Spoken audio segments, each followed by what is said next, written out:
तो आप, this is purely your call कि आपने प्रेसिडेंशियल सिस्टम को सपोर्ट करना है, पार्लियामेंट्री सिस्टम को करना है, बट आपने सपोर्ट करते हुए हेजिटेट नहीं करना, ठीक है, और अच्छे आर्ग्यूमेंट्स देने।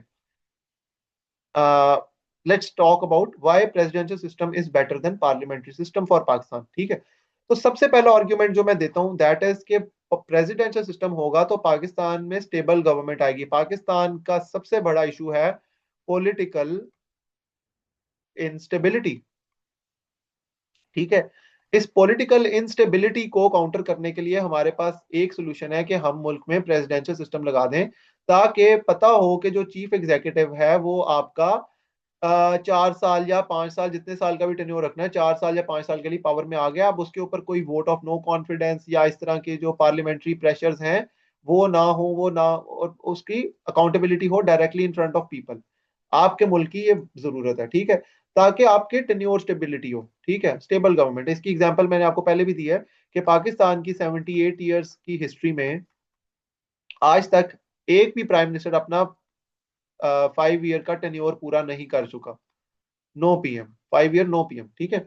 एक भी प्राइम मिनिस्टर ने अपने 5 साल का टेन्योर पूरा नहीं किया इन 78 ईयर्स ऑफ हिस्ट्री, ठीक है। तो दिस शोज के पाकिस्तान की जो इंस्टेबिलिटी है, जो पॉलिटिकल इंस्टेबिलिटी है, उसके लिए आपके मुल्क में अल्टीमेटली प्रेसिडेंशियल सिस्टम होगा तो ये चीज को हम काउंटर कर सकते हैं। देन सेकंड आर्गुमेंट जो मैं दूंगा that is chief executive directly elected by people. आपके मुल्क में एक मसला ये भी होता है कि फॉर एग्जांपल आपने जो 336 पीपल इलेक्ट किए हैं पार्लियामेंट के लिए जो भेजे हैं, अब उनमें से कुछ लोग अपनी लॉयलिटी चेंज कर लेते हैं, जो सेक्शन 63 एक आर्टिकल ऐड किया हुआ कॉन्स्टिट्यूशन में, वो मसले आते हैं। और ये हम पाकिस्तान की तारीख में पाकिस्तान की प्रॉब्लम, ये पाकिस्तान की रियलिटीज हैं कि आपकी हॉर्स ट्रेडिंग हो जाती है, ठीक है, आप पैसे लेके आप अपना वोट को बेच लेते हैं। These are the true realities of Pakistan.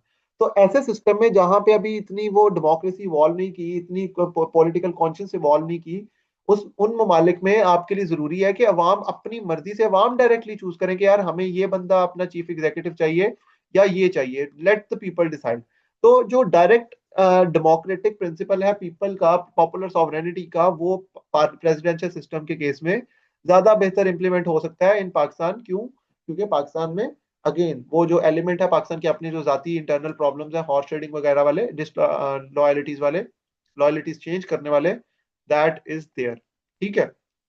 फिर थर्ड आर्ग्यूमेंट जो आप दे सकते हैं, जो मैं दूंगा आपको यहाँ पे, कि प्रेसिडेंशियल सिस्टम अगर होगा तो पाकिस्तान में स्ट्रिक्ट सेपरेशन ऑफ पावर होगी। स्ट्रिक्ट सेपरेशन ऑफ पावर से मुराद ये है कि नॉन इंटरफेरेंस होगी एक ऑर्गन की दूसरे ऑर्गन में।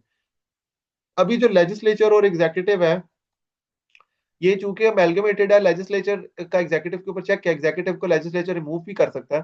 तो अल्टीमेटली थर्ड पार्टी, थर्ड आपके जो नॉन स्टेट एक्टर्स हैं, नॉन स्टेट एक्टर्स कह रहा हूँ, जो नॉन डेमोक्रेटिक एक्टर्स हैं, वो that they can play a part and they can pressurize the executive through the legislature. This is again a reality. तो आपकी जो नॉन इंटरफेरेंस है, जो एक स्मूथ फंक्शनिंग होनी चाहिए, वो हो जाएगी ensure through a presidential system. अगर आप स्ट्रिक्ट सेपरेशन ऑफ पावर्स को लेके हैं, लेजिस्लेचर अपना काम करे, एग्जीक्यूटिव अपना काम करे, एग्जीक्यूटिव लेजिस्लेचर सेपरेटली इलेक्ट हो, एग्जीक्यूटिव सेपरेटली इलेक्ट हो, जुडिशरी अपना काम करे, जुडिशरी के अपने मैकेनिज्म्स हो, तो आपकी सेपरेशन ऑफ पावर स्ट्रिक्टली आपकी इंप्लीमेंट हो सकती है after implementing presidential form of government. फिर आपकी जी proper checks and balances.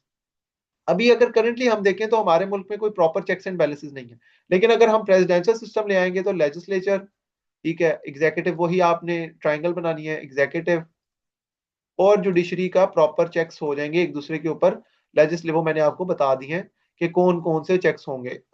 Legislature executive के ऊपर चेक रख सकती है, उसकी बिल्स को रोक के, उसकी अपॉइंटमेंट्स को रेटिफाई ना करके। सिमिलरली एग्जीक्यूटिव वीटो करके चेक कर सकता है लेजिस्लेचर पे, और एग्जीक्यूटिव का जुडिशरी पे अपॉइंटमेंट का चेक है, और जुडिशरी का एग्जीक्यूटिव पे उसके बिल को रोकने का चेक है। सिमिलरली लेजिस्लेचर का जुडिशरी पे अपॉइंटमेंट को रेटिफाई करने का चेक है, और जुडिशरी का लेजिस्लेचर के ऊपर बिल्स को रोकने का चेक है। तो ये जो चेक्स एंड बैलेंसेस का एक बड़ा स्मूथ सा मैकेनिज्म है, वो इंश्योर होगा प्रेसिडेंशियल सिस्टम रखने के बाद। Then an other thing is technocrat cabinet. This is the need of the hour. आज के दिन हम 21st सेंचुरी में रह रहे हैं, तो हमें अवाम की choice is important, people's choice is important, लेकिन जब when it comes to ministries तो हमें स्पेशलाइज्ड लोग चाहिए। फॉर एग्जांपल इकोनॉमी के लिए हमें अवाम अवाम को नहीं पता कि कौन से बंदे की इकोनॉमी अच्छी है, ठीक है। अवाम ने तो अपने लिहाज से अपनी कॉन्स्टिट्यूएंसी से किसी इंसान को चूज कर लेना है। बट हमें जब व्हेन इट कम्स टू आज के मैटर्स तो हमें इकोनॉमी के लिए स्पेशलाइज बंदा चाहिए, फॉरेन पॉलिसी के लिए स्पेशलाइज बंदा चाहिए, ठीक है, फाइनेंस मिनिस्टर स्पेशलाइज चाहिए हमें, अ, हर आईटी का स्पेशलाइज्ड इंसान चाहिए। तो हमें हर हर डोमेन में एक स्पेशलाइज्ड इंसान चाहिए। तो मैं कहता हूँ कि प्रेसिडेंशियल सिस्टम जब आएगा तो अल्टीमेटली वो जो द पार्लियामेंट्री सिस्टम की एक प्रिंसिपल है कि जी कैबिनेट ने पार्लियामेंट में से होना है, वो अल्टीमेटली नहीं रहेगा और आपकी कैबिनेट टेक्नोक्रेट होगी, आपकी जो कैबिनेट है वो स्पेशलाइज्ड होगी। तो इससे आपकी एफिशिएंसी, ये नेक्स्ट पॉइंट उसमें आ जाता है, जब ये आपकी चीजें एफिशिएंट, जब आपकी कैबिनेट होगी तो अल्टीमेटली आपकी एफिशिएंसी और इफेक्टिवनेस इंप्रूव होगी। और ये इंप्रूव दो तीन वजह से होगी, एक आपकी कैबिनेट एफिशिएंट होगी, एक आपका प्रेसिडेंट एग्जीक्यूटिव वो उसको उसकी पॉलिसी स्टेबल होंगी, वो स्टेबिलिटी होगी, उसकी गवर्नमेंट स्टेबल होगी, तो अल्टीमेटली वो स्विफ्टली क्विकली एक्शंस ले लेगा, चीजों को इंप्लीमेंट कर लेगा। ठीक हो गया। तो ये भी आपका एक और आर्ग्यूमेंट है कि why presidential system is better for Pakistan. Then another argument जो मैं दूंगा आपको कि प्रेसिडेंशियल सिस्टम होगा तो प्रेसिडेंट के पास डायरेक्टली इंसेंटिव होगा काम करने का। अगर वो अच्छा काम करेगा तो अवाम उसे दोबारा री इलेक्ट करेगी, अगर वो बुरा काम करेगा तो अवाम उसे अगली दफा री इलेक्ट नहीं करेगी। जबकि पार्लियामेंट्री सिस्टम में अवाम के पास इस चीज का डायरेक्ट प्रोरोगेटिव है ही नहीं कि किसको इलेक्ट करना है किसको नहीं करना। अवाम ने वोट एक पार्टी को डाल के भेजा तो इन विद इन वो पार्लियामेंट की ड्यूरेशन में प्राइम मिनिस्टर चेंज हो जाता है। पाकिस्तान में हमने इसकी बहुत मिसाल देखी है। तो आपके पास जब प्रेसिडेंशियल सिस्टम आएगा तो प्रेसिडेंट को अवाम खुद इलेक्ट करेगी 4 साल या 5 साल के लिए, जितने साल की मर्जी के लिए सिस्टम में रख लें। बट अवाम उसको मर्जी से करेगी और अवाम उसकी उसके वर्क को उसके उसकी चीजों को देख के अपनी मर्जी से 4 साल बाद 5 साल बाद उसको दोबारा री इलेक्ट करेगी या उसको अगली दफा पावर में नहीं आने देगी। ठीक हो गया। फिर आपको strong foreign policy. Strong foreign policy ये एक बहुत इंपॉर्टेंट एलिमेंट है। अगर आपके पास प्रेसिडेंशियल सिस्टम आता है ना तो प्रेसिडेंट आपकी फॉरेन पॉलिसी अपनी मर्जी से डिफाइन जब कर रहा होता है तो उसके पास अल्टीमेटली उसके पास डिसीजन मेकिंग की सारी पावर होती है।